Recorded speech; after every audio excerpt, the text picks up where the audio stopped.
We have breaking news just in the last hour. Federal authorities have now agreed to let St. Louis Sheriff Alfred Montgomery leave custody to attend his state trial tomorrow morning. This clears the biggest hurdle that stopped the trial from starting today. And we've just confirmed through his attorney, retired Judge David Mason, that Montgomery will be present in court at 9 a.m.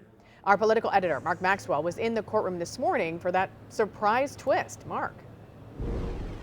And this is a major shift, and it all happened really fast. All day long, Sheriff Alfred Montgomery's legal team was wrangling with federal officials, trying to urge them to grant him that temporary release that would allow him to show up in person and strengthen his odds, give him some chance that maybe he'd hear something in testimony or during the evidence being examined and interrogated where he could lean over and whisper to his lawyers, giving them a heads up or some stronger case to make their case. But federal prosecutors, they didn't even object to this request, but until a federal judge signed off on it, the whole thing was frozen in place. Now that approval is in hand, Judge David Mason, Montgomery's attorney, tells me the sheriff will be transported in person to the courthouse here tomorrow morning for the trial to begin one day late.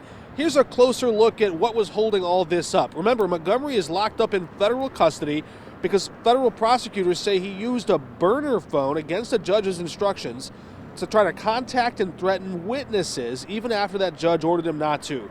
Just this month, Attorney General Catherine Hanaway added a new charge to the state case, arguing that Montgomery cannot possibly perform the duties of his job from a jail cell miles away outside St. Louis. This morning, Judge Omer agreed the sheriff needs to be in the room to hear evidence and help his lawyers defend him. Also, just one observation, two big players in the courtroom earlier this morning, federal prosecutor Christine Krug and jail commissioner Tammy Ross. Krug obviously wants to watch intently and carefully to see how the Montgomery legal team might plead his defense, perhaps with a close eye on how that cross-examination could go, how it could affect her case in federal court.